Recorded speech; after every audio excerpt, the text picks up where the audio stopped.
Salut à tous, c'est Nico, bienvenue dans le 228e épisode. Et comme vous l'avez vu, donc ça fait quelques jours que j'ai pu poster cette vidéo sur 365 jours. Je me suis intéressé au développement d'extensions pour donc Google Chrome, Firefox et Opera. Et donc j'ai mis un petit peu de côté pendant ce temps-là les vidéos et ça m'a permis de me reposer un petit peu.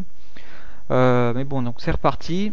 Je vais essayer de reprendre le rythme de 2 vidéos par jour, même si c'est pas vraiment facile. Dans cette vidéo, je vais vous montrer en fait comment créer une extension pour Google Chrome. Alors, je vous ai déjà fait un tuto sur la création d'applications. Donc, en gros, quand on va cliquer ici sur nouvel onglet, ce sont les applications. Donc, le plus souvent, ce sont des raccourcis vers des sites existants. Donc, je vous ai déjà montré ça. Et en gros, une extension, donc c'est ce qui va être ici. Ça se base quasiment sur la même chose, un fichier manifest.json. On va voir ça tout de suite. Alors pour ce tuto là, je vais suivre la page d'explication de Google, donc la documentation qui permet de créer sa première extension. On va voir ça ensemble. Alors déjà, comme je vous l'ai présenté dans la dernière vidéo, j'ai créé une extension d'Atodo qui basiquement fait ça. Quand on va cliquer sur le bouton qui est ici, on va charger une page web.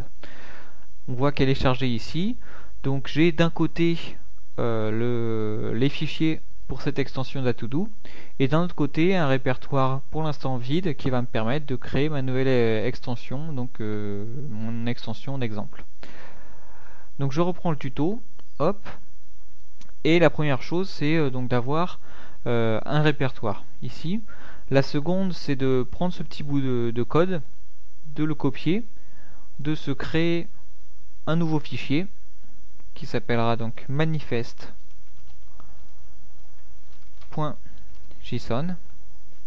Ok. De l'éditer, donc moi je vais choisir Notepad++ pour éditer ce fichier là, et je colle le petit bout de code qui m'a été donné dans la documentation. Alors je vais tout de suite le convertir en UTF-8, donc si vous avez Notepad++, c'est pratique. Hop, j'ai simplement à cliquer sur encodage et convertir en UTF-8, ça me permettra de bien gérer les accents. Ok, et je vais sauvegarder ce fichier pour le moment.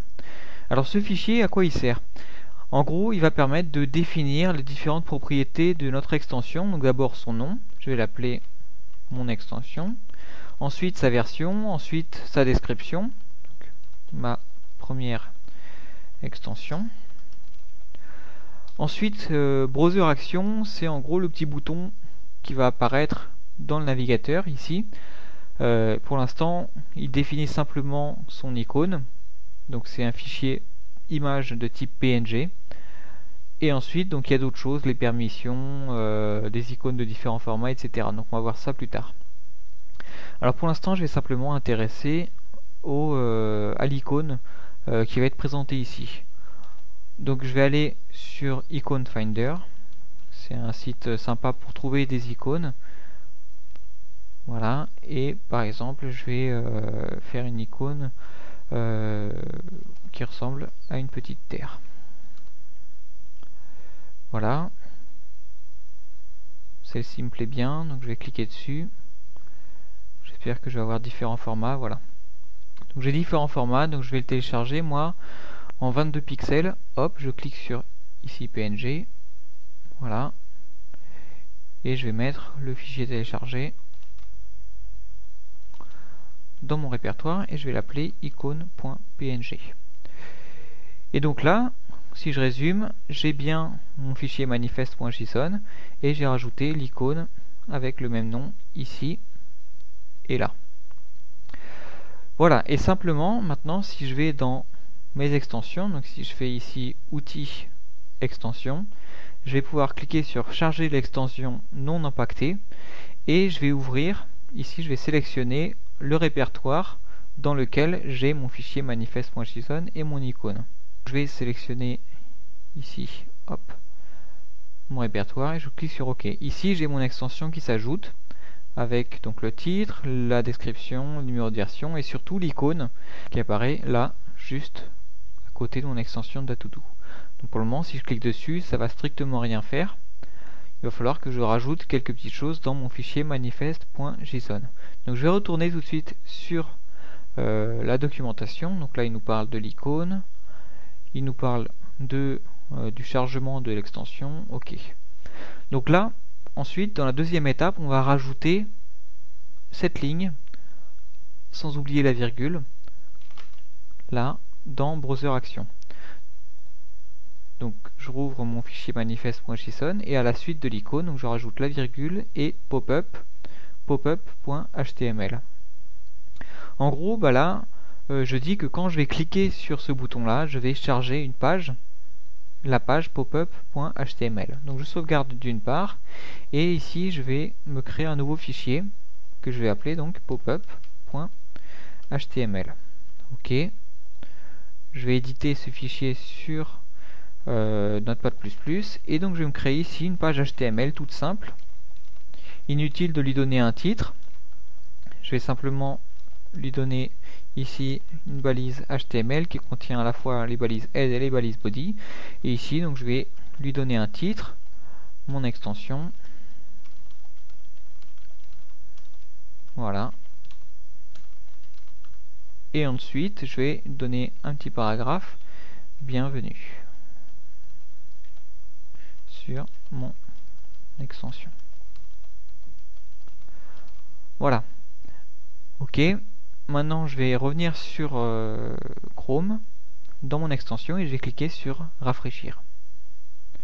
Maintenant je vais cliquer sur le bouton et maintenant donc ça me charge directement la page popup.html qui est ici. Donc si je veux redimensionner un petit peu la fenêtre, je vais pouvoir le faire ici dans le style de ma fenêtre, de ma page. Donc je vais ici me créer une petite ligne de code style. Si je veux, je rajoute type texte-css. Et dans body, je vais dire que sa largeur va être par exemple de 400 pixels et sa hauteur de 600 pixels. Voilà. Je peux rajouter une couleur de fond si je le souhaite. Je peux tout styliser ici en fait. Je vais rafraîchir. Il faudra rafraîchir à chaque fois pour prendre en compte les modifications. Et voilà. Donc là, la pop-up en fait se prend la taille de ma page, de ma popup.html. Donc si je veux supprimer les marges, ça peut être intéressant puisque par défaut on a des marges qui se mettent. Je rajoute margin de 0.0 et là donc j'aurai pas les marges, j'aurai directement le texte juste à côté. Juste à côté, j'aurai plus les barres de scroll. Alors voilà pour le moment ce qu'on a fait. Hop, on a simplement rajouté popup.html. Donc on peut rajouter du code CSS mais également du code JavaScript par exemple. Ici je vais me créer un petit bout de code JavaScript, donc avec script type texte JavaScript. Voilà. Et ce que va faire ce script, c'est on va me créer une nouvelle date et je vais afficher par exemple ici dans une span qui possède l'id time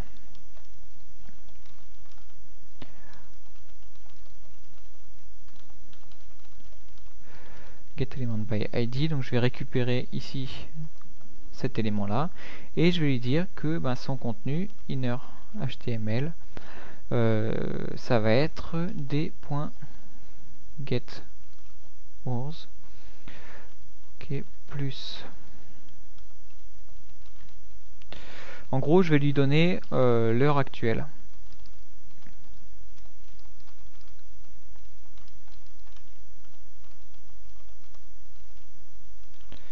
Voilà, ça ira comme ça. Hop. Donc je vais recharger. Et voilà, donc 19h34. Donc en gros, comme ça, on peut faire intervenir du JavaScript dans nos pages et même, pourquoi pas, du jQuery, etc. Dans nos pages, plutôt dans nos extensions. Alors voilà pour un petit début sur l'extension. Alors comme vous le voyez ici, j'ai pas d'icône. Si je fais déinstaller ici, je vais pas avoir d'icône qui va s'afficher. En gros, pour ajouter des icônes, comme je l'ai fait ici avec mon extension DaToDo, il va falloir, hop, je vais vous filer le petit bout de code, il va falloir ajouter dans le manifest.json ces quelques petites lignes. Donc je vais revenir sur le bien, hop. Donc je vais supprimer les permissions. En gros, les permissions vont nous permettre d'accéder à partir de notre extension à des sites distants et éviter d'avoir des restrictions sur les URL. Donc ici, ça ne nous intéresse pas. Je vais simplement rajouter les différentes icônes. Ici, on voit que ça demande plusieurs icônes avec différentes tailles. Il faudrait que je télécharge mes différentes icônes. Par exemple, je vais télécharger celle-ci à 48 pixels. Ok.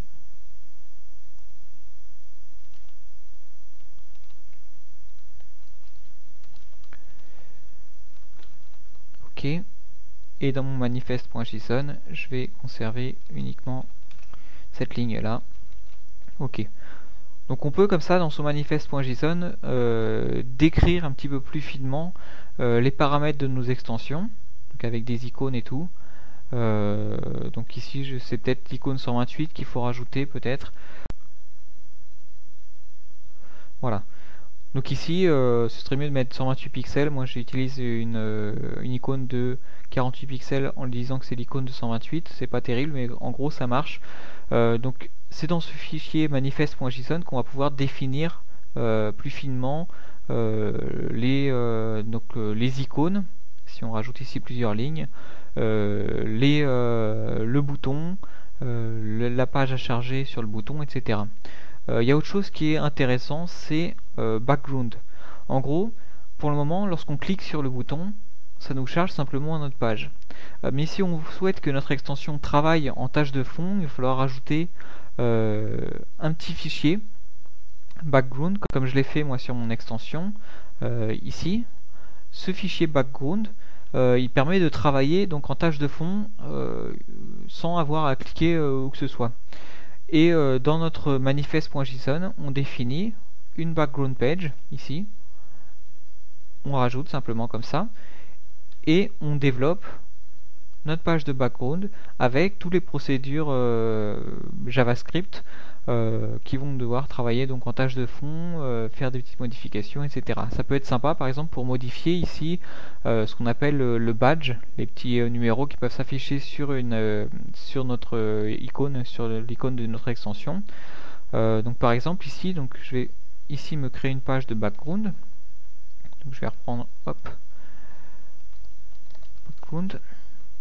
Alors bien sûr, la page de background, elle n'a pas besoin d'avoir du contenu dans le body, puisqu'elle ne sera jamais affichée vraiment à l'écran. Donc moi je vais supprimer tout ça. Et simplement dans ma balise head, je vais mettre le script, JavaScript, qui va être exécuté donc en tâche de fond. Par exemple, je vais me faire un set timeout, plutôt un set interval. Donc cet intervalle, ça me permet d'exécuter un certain nombre de lignes de code, tous les intervalles donnés. Par exemple, toutes les 3 secondes, je vais me créer, comme tout à l'heure, une date, et je vais bien afficher les minutes, par exemple, dans le badge. Donc pour manipuler le badge, on va retourner sur la documentation, et il me semble que c'est dans Browser UI.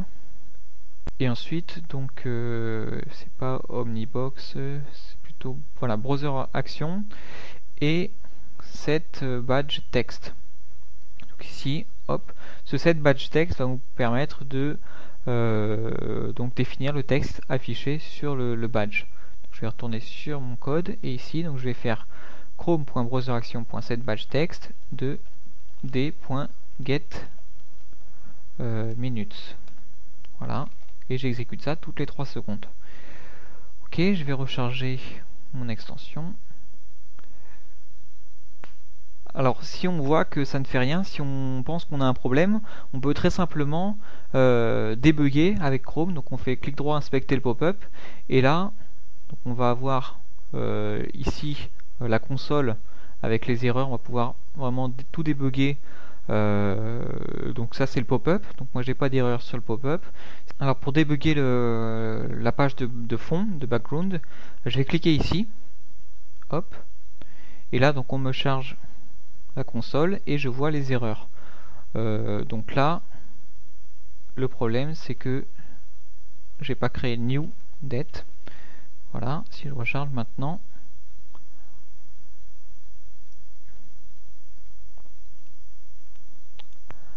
donc ici on me demande un objet et non pas un entier. En gros, quand je fais le get minutes, ça me retourne un entier, donc le nombre de minutes, mais ce qu'il veut ici c'est un objet. Donc cette fonction setBatchText, elle n'est pas aussi simple que ça, on va pas lui donner directement le texte ou le nombre qu'on souhaite. Il faut ici créer un objet littéral avec texte, deux points, et ensuite notre contenu. Donc je sauvegarde et je vais retester. Hop.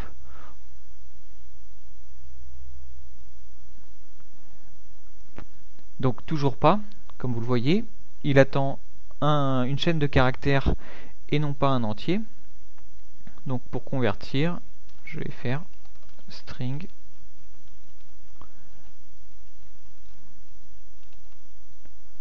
ok.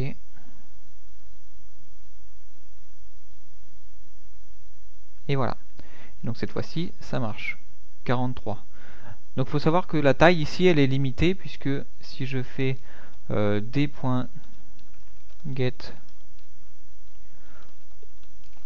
hours plus h plus 2 points plus get minutes, que je recharge, normalement ça devrait pas avoir la place pour tout m'afficher. Voilà, 19h40 et c'est coupé. Donc on va pas pouvoir comme ça faire des badges à rallonge.